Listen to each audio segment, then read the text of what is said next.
سورہ البقرہ رکوع نمبر 10 تلاوت وَإِذْ أَخَذْنَا مِيثَاقَ بَنِي إِسْرَائِيلَ لَا تَعْبُدُونَ إِلَّا اللَّهَ وَبِالْوَالِدَيْنِ إِحْسَانًا وَذِي الْقُرْبَى وَالْيَتَامَى وَالْمَسَاكِينِ وَقُولُوا لِلنَّاسِ حُسْنًا وَأَقِيمُوا الصَّلَاةَ وَآتُوا الزَّكَاةَ ثُمَّ تَوَلَّيْتُمْ إِلَّا قَلِيلًا مِّنكُمْ وَأَنتُمْ مُعْرِضُونَ وَإِذْ أَخَذْنَا مِيثَاقَكُمْ وَلَا تَسْفِكُونَ دِمَاءَكُمْ وَلَا تُخْرِجُونَ أَنفُسَكُم مِّن دِيَارِكُمْ ثُمَّ أَقْرَرْتُمْ وَأَنتُمْ تَشْهَدُونَ ثُمَّ أَنتُمْ هَؤُلَاءِ تقتلون أنفسكم وتخرجون فريقا منكم من ديارهم تظاهرون عليهم بالإثم والعدوان وإن يأتوكم مسارى تفادوهم وهو محرم عليكم إخراجهم أفتؤمنون ببعض الكتاب وتكفرون ببعض فما جزاء من يفعل ذلك منكم إلا خزي في الحياة الدنيا ويوم القيامة يردون إلى أشد العذاب وما الله بغافل عما تعملون أولئك الذين اشتروا الحياة الدنيا بالآخرة فلا يخفف عنهم العذاب ولا هم ينصرون. سورہ البقرہ رکوع نمبر 10 ترجمہ کنز الایمان. اور جب ہم نے بنی اسرائیل سے عہد لیا کہ اللہ کے سوا کسی کو نہ پوجو اور ماں باپ کے ساتھ بھلائی کرو اور رشتہ داروں اور یتیموں اور مسکینوں اور لوگوں سے اچھی بات کہو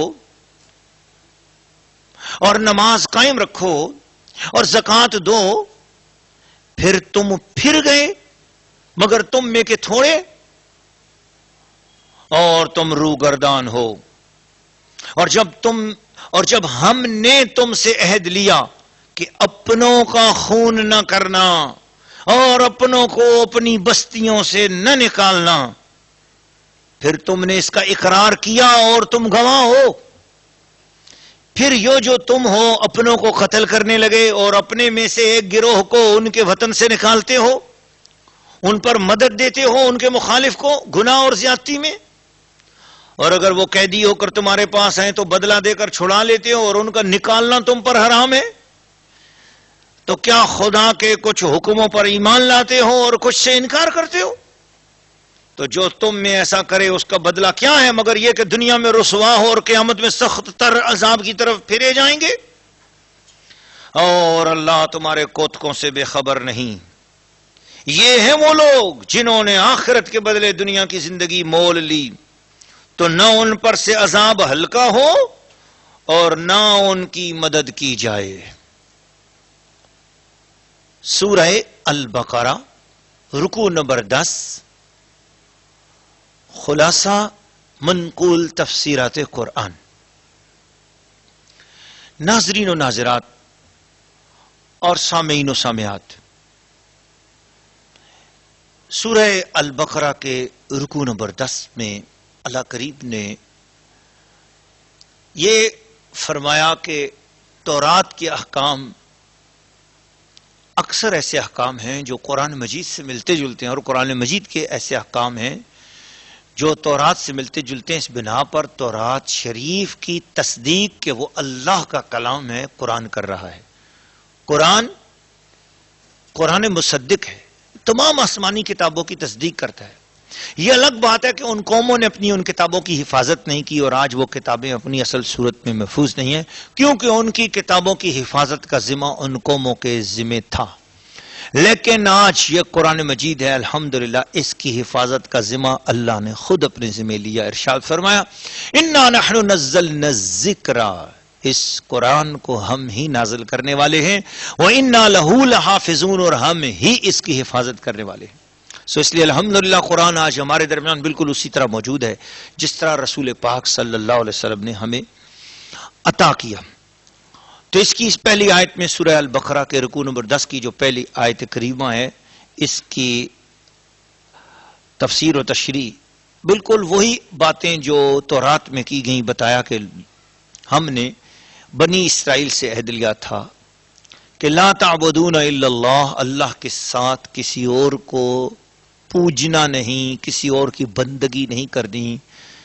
اللہ کسی اور کو اللہ نہ سمجھنے، نہ آپ نے اللہ کے سوا کسی اور کو اللہ نہیں سمجھ، اللہ ہی اللہ ہے اور اللہ کے سوا کوئی اور اللہ نہیں ہے۔ مجھے بتائیے، یہی تعلیمات تو قرآن کی بھی ہیں۔ تورات میں کہا گیا وبالوالدین احسانا، والدین کے ساتھ اچھا سلوک کرنا، یہی بات قرآن میں بھی ہے، اور قرآن نے اسی بات کو قرآن میں بیان کر دیا۔ اب یہ بات تورات کی بھی ہو گئی، قرآن کی بھی ہو گئی، اور ہمارے لیے تو قرآن سب کچھ ہے الحمدللہ۔ اور ذی القربیٰ، رشتہ داروں سے اچھا سلوک کرنا، یہ بات تورات میں، یہی بات قرآن بھی کہہ رہا ہے۔ والیتامیٰ، یتیموں سے اچھا سلوک کرنا، والزکاۃ، والمساکین، اور مسکینوں سے اچھا سلوک کرنا، یہ بات قرآن میں بھی ہے، یہی بات تورات میں۔ وقولوا للناس حسنا، لوگوں سے اچھے طریقے سے ملا کرو، اچھی بات کیا کرو، یہی بات قرآن کی، یہی بات تورات کی ہے۔ واقیموا الصلاۃ، نماز قائم کرو، یہی بات تورات میں، یہی بات قرآن میں۔ وآتوا الزکاۃ، اللہ کے راستے میں اپنے مال میں سے خرچ کرو، واجبات صدقہ اور نافلہ صدقہ خرچ کرو، یہی بات قرآن مجید میں، یہی بات تورات میں۔ ثم تولیتم، لیکن یہودیوں تم منہ پھیر گئے، تم اکھڑ گئے۔ الا قلیلا منکم، تم میں تھوڑے لوگ ہیں جو باز آئے اور انہوں نے اسلام کو قبول کر لیا، بکر تم جو ہے نا اپنی ہٹ درمی پر ہو۔ وانتم موردون، تم روگردان ہو۔ آج دیکھ لیجئے مسلمانوں کے اندر آپ کو ایسے کئی لوگ ملیں گے جن کا نام یوسف ہے، جوزف ہے، یوسف ہے،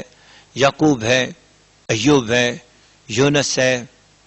اسماعیل ہے، اسحاق ہے، اسرائیل ہے، کئی نام کے آپ کو ملے، موسیٰ ہیں مسلمانوں میں، کئی محمد موسیٰ، غلام موسیٰ، موسیٰ حسین، موسیٰ علی، ایسے نام آپ کو ملیں گے مسلمانوں میں۔ میں چیلنج کرتا ہوں یورپ کے لوگوں کو، امریکہ والوں، افریقہ والوں، جاپان والوں، دنیا میں جہاں کہیں بھی بستے ہوئے ہیں، یہودی بستے ہیں، آپ اپنے کسی محلے میں ایک بچے کا نام محمد دکھا دو۔ ہم مسلمان ہیں الحمدللہ، محمد عربی کو مانتے ہیں، لیکن مسلمانوں کے ماننے والے، محمد عربی کا کلمہ پڑھنے والے، تمام نبیوں کے ناموں پر ان کے نام آپ کو ملیں گے۔ کسی کا نام محمد آدم بھی ملے گا، کسی کا محمد ابراہیم ملے گا، کسی کا محمد عیسیٰ ملے گا، کسی کا محمد موسیٰ ملے گا۔ آپ کو کہیں کوئی بندہ آپ کو ملے گا تو اس کا نام ہارون ہوگا، کسی کا نام آپ کو یحییٰ ملے گا، کوئی زکریا کے مسلمان نام کے ملیں گے، مریم نام کی بچیاں ملیں گی آپ کو۔ تو آپ سوچو ذرا کہ آپ بھی کہتے ہو کہ جی ہم جو ہے نا وہ انصاف کی بات کرتے ہیں، لیکن سچی بات یہ ہے کہ انصاف اگر ہے تو وہ اسلام میں ہے۔ اسلام دین حق ہے، دین اعتدال ہے۔ پھر اس کے بعد یہ کہا گیا کہ تم سے یہ کہا گیا تم خون نہ بہانا، لیکن اس کے باوجود خون بھی بہایا، اپنوں کو اپنے گھروں سے نکالا بھی، اور اس کے ساتھ ساتھ تم نے جو ہے وہ بہت زیادتیاں بھی کی۔ یہ بنی قریظہ اور بنی نذیر کے حوالے سے گفتگو ہے،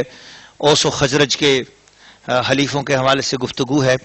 تفصیلی واقعہ انشاءاللہ اپنے موقع پر انشاءاللہ پھر بھی پیش کر دیا جائے گا، آگے آئے گا انشاءاللہ العزیز، ہم اسے پھر عرض کریں گے۔ آج کی تفسیر میں صرف اتنا ہی آپ کی خدمت میں پیش کیا جا رہا ہے کہ اسلام نے یہ بتایا کہ الحمدللہ اللہ پاک کی مہربانی سے جو کچھ یہودیت میں کوئی بات اچھی تھی، تورات میں کوئی بات اچھی تھی، عیسائیت میں جو کوئی بات اچھی تھی، تمام کی تمام اچھی باتیں انجیل کی، تورات کی، زبور کی، وہ سب کی سب قرآن مجید میں آ گئی ہیں۔ اب اگر کوئی شخص تورات کو مانے تو ضروری نہیں ہے کہ اس نے سارے مذہبوں کی اچھی بات کو مان لیا، کوئی انجیل کو مانے تو ضروری نہیں ہے کہ اس نے سارے مذہبوں کی اچھی بات کو مان لیا، لیکن اگر کوئی قرآن پر عمل کرے تو گویا اس نے آسمان کی ساری کتابوں پر عمل کر لیا، تورات بھی مان لی، انجیل بھی مان لی، زبور بھی مان لی، اور صحف تمام آسمانی صحیفوں پر اگر کوئی شخص بیک وقت عمل کرنا چاہتا ہے تو وہ قرآن پر عمل کرے، اسلام پر عمل کرے، مسلمان ہو جائے تو گویا اس کو ہر دین کی اچھی بات انشاءاللہ اسے نصیب ہو گئی۔ اللہ تعالیٰ میرے اور آپ سب کے حال پہ لطف و کرم فرمائے۔